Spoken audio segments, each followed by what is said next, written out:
Fondation Jean Jaurès. Penser pour agir. Bonjour Adeline Hazan. Bonjour. Merci beaucoup déjà pour commencer de nous accorder cet entretien dans le cadre de l'Observatoire des Outre-mer de la Fondation Jean Jaurès. Je voulais dans un premier temps revenir sur votre parcours parce que j'ai lu plusieurs portraits de vous et j'ai eu le sentiment que la protection de l'enfance en danger était vraiment au cœur de votre parcours. Donc vous avez commencé en tant que magistrate, vous avez pu exercer les fonctions de juge des enfants, puis vous avez été députée européenne, vous avez eu l'occasion de siéger au sein de la commission qui traitait entre autres des droits et des libertés des citoyens. Puis, en tant que maire de la ville de Reims, vous avez pu vous engager sur des sujets relatifs à la place de l'enfant au sein de la société. Et enfin, vous avez aussi été contrôleur des lieux de privation de liberté, ce qui vous a permis d'aborder les questions des mineurs incarcérés et des enfants étrangers qui sont souvent placés dans les centres de rétention administrative. Et depuis 2022, vous êtes présidente de l'UNICEF, qui a une place prépondérante dans le domaine de la protection des droits des enfants, et notamment de leurs conditions de vie. Et c'est dans ce cadre que l'UNICEF a publié un rapport en novembre dernier qui s'intitule « Grandir dans les Outre-mer, état des lieux des droits des enfants ». Et la rédaction de ce rapport part d'un constat, c'est qu'il y a une sorte d'invisibilisation des territoires ultramarins qui serait le résultat d'une part d'un manque de données fiables et récentes et d'autre part d'une tendance à avoir une vision assez uniformisante du territoire national. Et dans votre édito, vous commencez avec un rappel, et là je vous cite « La France, souvent résumée à son hexagone, est pourtant plus grande et diverse que bien les citoyens français n'en ont conscience. Parce que certains de ces territoires se trouvent dans les océans Pacifique, Atlantique ou Indien, des réalités variées y en cours et les vies des enfants y sont bien différentes. » Donc le rapport a le mérite de poser un constat et qui est sans appel et qui est qu'aujourd'hui, l'enfance se vit de manière très différente que l'on grandisse dans les territoires ultramarins ou que l'on grandisse dans l'Hexagone. Et c'est pour illustrer ce constat que le rapport balaye de manière transversale la situation des droits des enfants dans ces territoires, donc le droit à la santé, le droit à la protection, le droit à l'éducation évidemment, le droit du développement du jeune enfant, le droit à la protection. Et à l'aune de ce rapport que vous établissez, est-ce que, selon vous, vous considérez qu'un enfant donc né dans un territoire ultramarin part lésé par rapport à un enfant qui serait né dans le territoire hexagonal? Est-ce que, pour faire plus concis, est-ce que naître dans un territoire ultramarin, ce serait partir avec une perte de chance du fait d'inégalités sociales et territoriales singulières? Et si oui, en quoi et pourquoi? Alors, sur mon parcours, je rajoute rien. Vous avez J'ai été parfaitement explicif. Sur l'inégalité éventuelle des chances, en fait, la Constitution, tous les textes, la Convention internationale des droits de l'enfant que la France a ratifiée en 1990, tous les textes nationaux et internationaux disent que les enfants doivent être égaux en droit.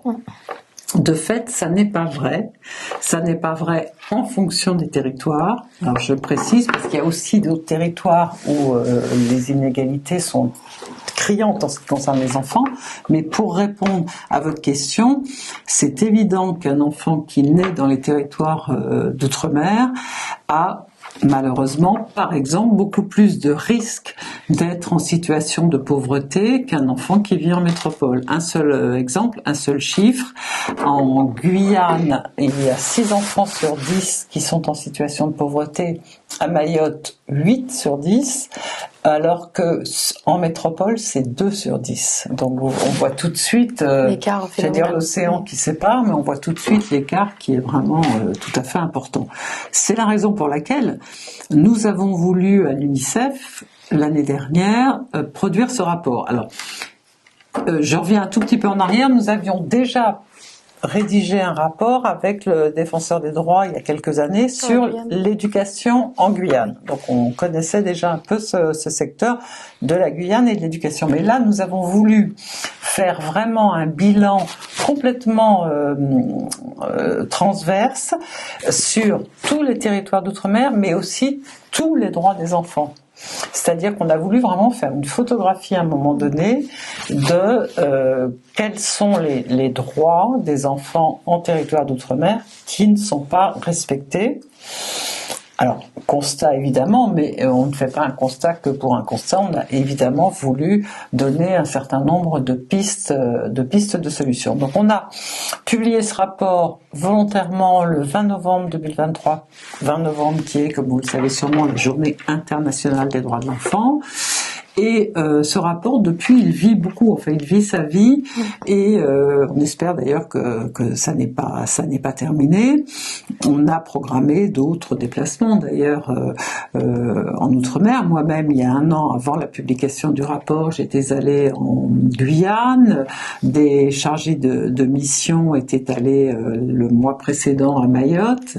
Et c'est pourquoi, d'ailleurs, on a voulu une photographie de tous les territoires d'outre-mer, mais on a voulu faire un focus sur les particuliers. Donc il y a un chapitre particulier sur Guyane et sur Mayotte, parce que précisément les difficultés en Guyane et à Mayotte sont encore pires. C'est pas qu'il y en a pas ailleurs des territoires d'outre-mer, c'est que celles-là sont vraiment encore pires. Donc on a vraiment voulu d'abord y aller, y rester, faire un certain nombre de constats et de rencontres, et puis aussi bien sûr faire un certain nombre de propositions. Mais là on part vraiment de très loin.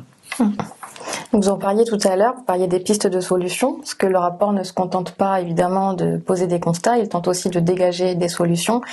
Et il n'y a pas de solution viable sans dégager les responsabilités de tous. Et donc, de ce fait, quels seraient les acteurs institutionnels que le rapport a identifiés et que vous pensez devoir être mobilisés? Et ce, à quel échelon, de quelle manière? Et plus globalement, comment est-ce que vous envisagez la place des pouvoirs publics pour justement faire face au constat que vous venez d'évoquer? Alors, pour répondre à votre question, quels sont les acteurs qui doivent être mobilisés? Évidemment, tous, encore plus que pour les autres politiques publiques. Là, la situation est tellement complexe qu'il faut vraiment une collaboration de tous les niveaux, c'est-à-dire État, collectivités territoriales et secteur associatif qui jouent un grand rôle. Et justement, une des difficultés de l'action publique dans les territoires d'outre-mer, c'est que les compétences varient d'un territoire à l'autre, ne sont pas toujours les mêmes qu'en métropole, donc c'est déjà assez difficile d'identifier qui fait quoi, comment ça se passe, et alors évidemment encore plus d'articuler ces niveaux. Ça, c'est la première difficulté. La deuxième difficulté, et on le mentionne, je crois, très vite dans le rapport, c'est qu'on a totalement un manque de données. C'est-à-dire que autant sur la métropole, même si parfois il y a des manques, mais enfin globalement on a des données sur lesquelles on peut partir. Eh bien, en outre-mer, c'est très très difficile. Je vous donne un seul exemple. On travaille beaucoup sur l'éducation. On travaille beaucoup, c'est un vrai sujet, notamment en Guyane et à Mayotte, sur le nombre d'enfants qui ne sont pas scolarisés, qui est très important. Eh bien, on a d'énormes difficultés à savoir quel est le nombre exact. C'est pourquoi d'ailleurs on demande depuis des années, alors on le demande au niveau national aussi, et on l'a obtenu en tout cas sur le papier, et on le demande depuis plus longtemps encore au niveau local, un observatoire de la non-scolarisation, de façon à ce que on travaille déjà sur des chiffres indiscutables. Par exemple, nous, on avait calculé on n'avait pas calculé nous-mêmes, on était reparti sur un certain nombre de chiffres donnés qui étaient en Guyane 10 000 enfants non scolarisés.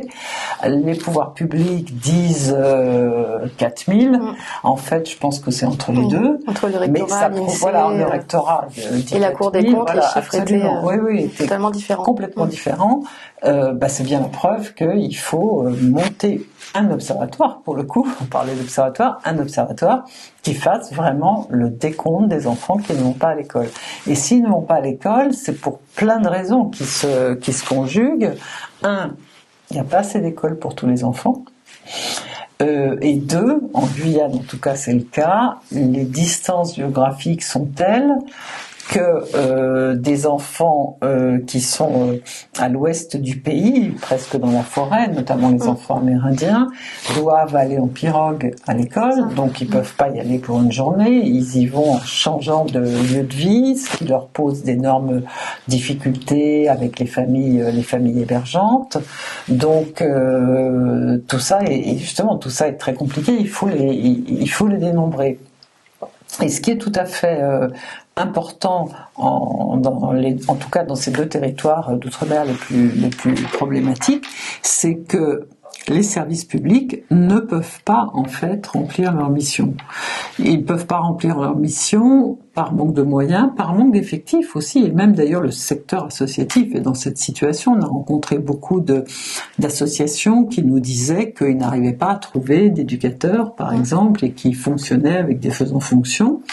Parce que l'attractivité du territoire. Voilà, difficile que l'attractivité du territoire, les tenants des associations ou les fonctionnaires, objectivement, se précipitent pas pour y travailler. Donc, il faut vraiment rendre ces territoires plus attractifs, faire en sorte peut-être que les gens qui viennent restent plus longtemps qu'1 an ou 2 ans, et surtout que tout le monde travaille davantage ensemble.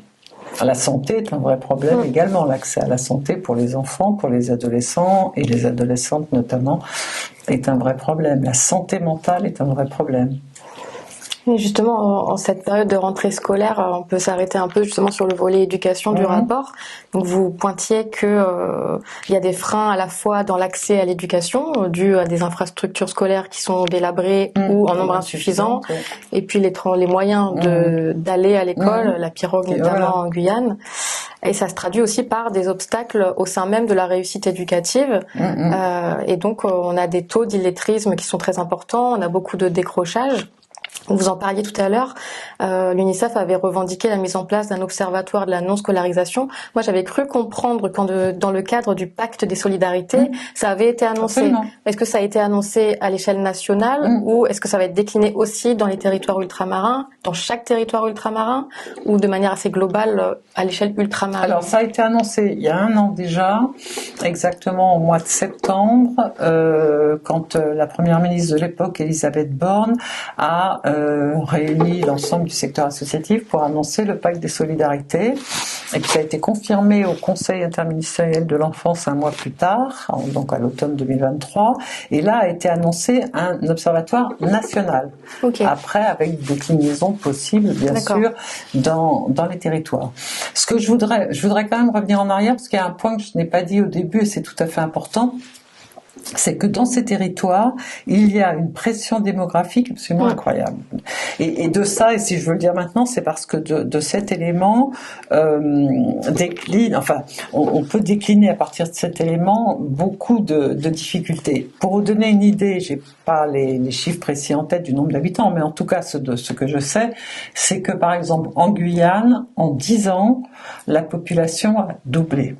Ce qui est énorme, en 10 ans. Vous imaginez si en métropole, la population doublait en 10 ans. Bon.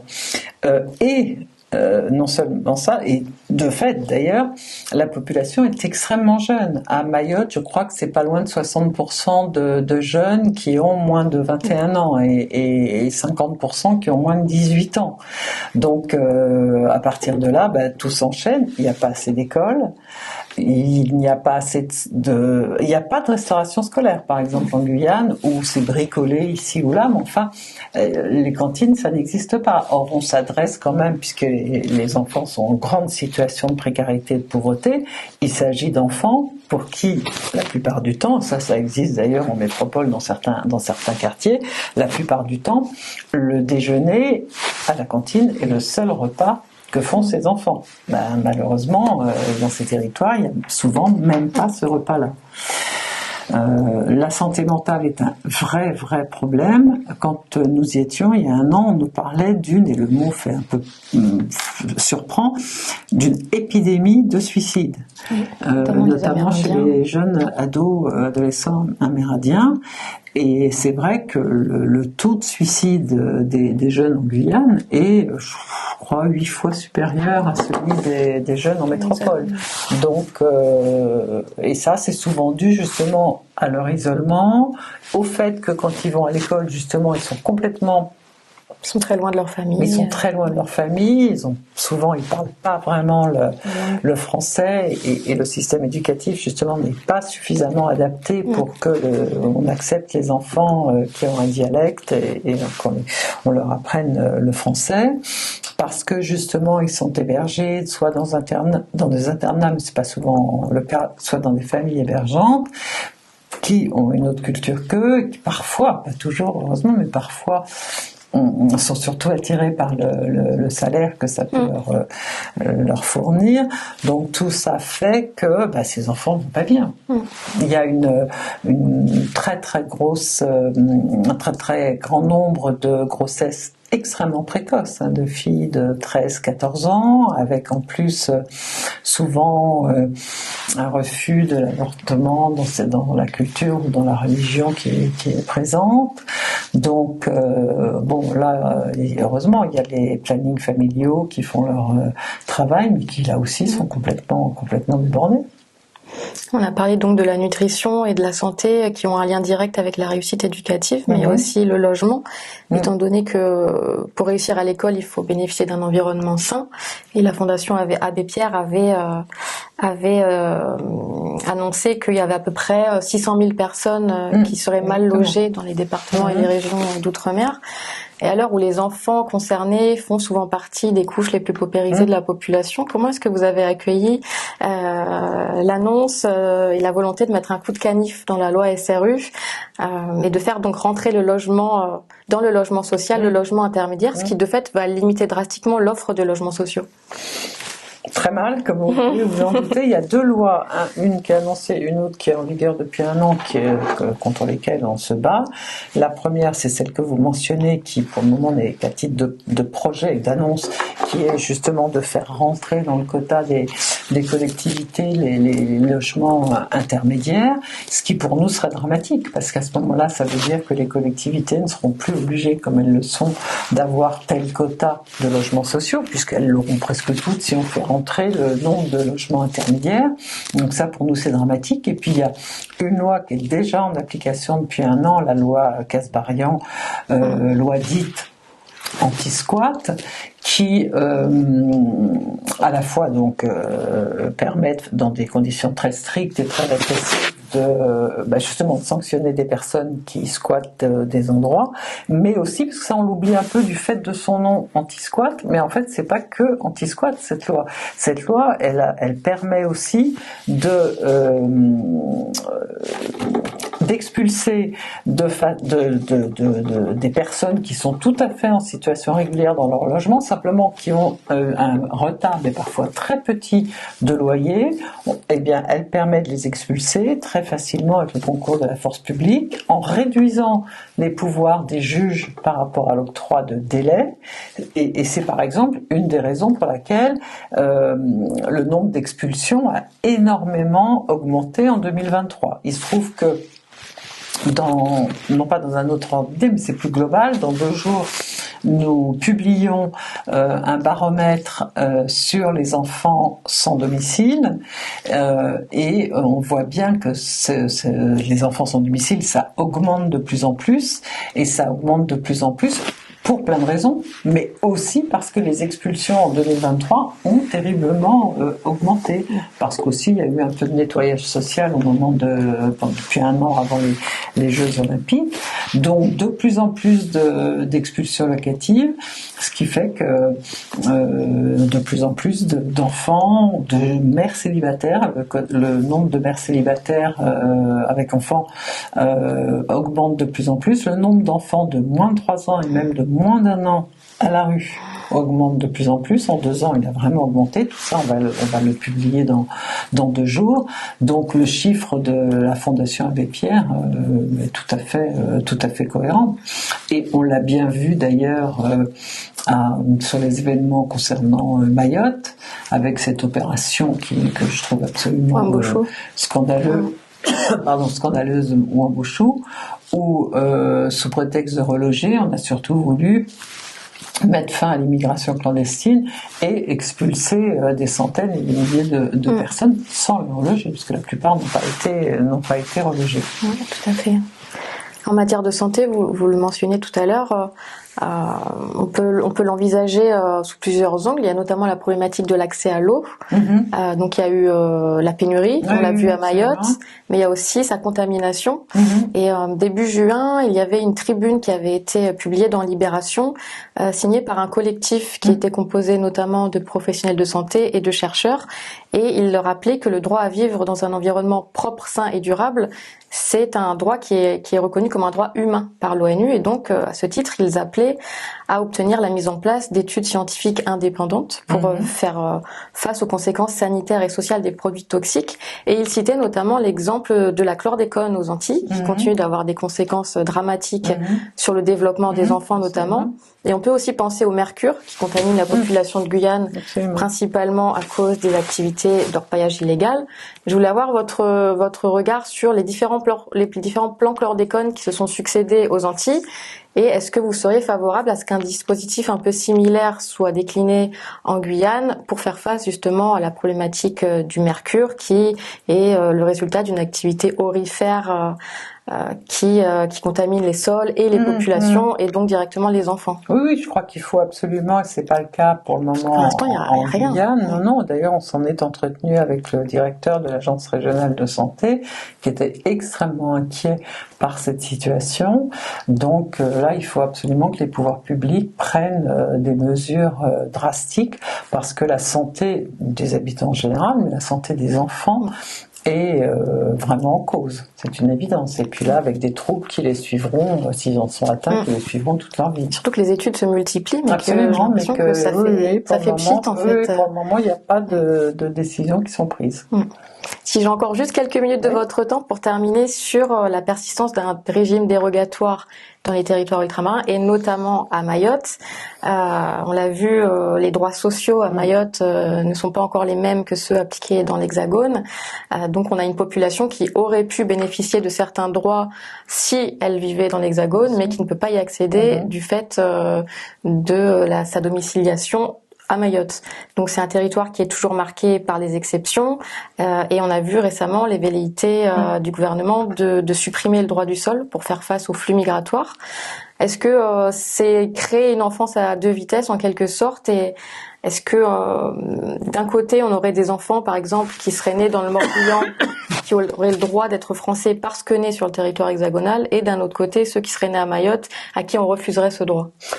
Nous, on milite complètement à l'UNICEF pour une abrogation de ce système dérogatoire, c'est-à-dire pour un rattrapage social, déjà en termes de droits sociaux, parce qu'il faut quand même préciser que le RSA est moitié moins à Mayotte qu'en métropole. Il y a une autre, je crois que c'est l'APL, le RSA il est moitié moins, il y a une autre... La complémentaire santé aussi. Oui. Il n'y a pas d'AME, d'aide médicale d'État. Et on a publié une note justement à la Fondation. Donc ça n'existe pas. Et je crois que l'allocation logement est moitié moins aussi. Alors ça c'est complètement inadmissible, surtout dans un territoire qui est très pauvre. On sait très bien que le seul motif de ça, c'est lutter contre l'immigration illégale, parce que si c'était au même, ce que pensent les pouvoirs publics, le législateur, si c'était au même niveau, pense-t-il, ça augmenterait le passage de l'immigration illégale, notamment à partir des Comores. Mais de toute façon, on voit bien que c'est pas la preuve. Ça, là, actuellement, c'est moitié moins, et il y en a quand même. Donc cet argument, et même s'il était véridique, ne justifie pas une inégalité de droit aussi importante. Il y a aussi une inégalité actuelle sur le droit du sol, puisqu'il y a un critère plus important qui est imposé aux parents pour qu'un enfant qui est né et qui est jusqu'à l'âge de 13 ans sur le sol à Mayotte, donc français, puisse devenir français à la majorité, à la différence de ce qui se passe en métropole. Il faut que ses parents et était en situation régulière 3 mois avant sa naissance. Ça, c'est actuel. Mais alors, ce qui se prépare, c'est encore bien pire. C'est-à-dire que ce avait annoncé Monsieur Darmanin, qui maintenant est ministre démissionnaire, mais toujours ministre quand même, c'est que il envisageait la suppression totale du droit du sol.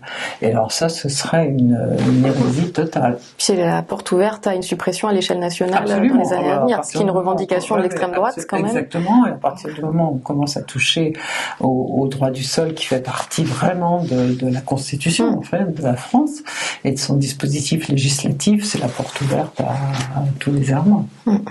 Merci beaucoup pour votre temps. À vous. Et puis à bientôt. À bientôt.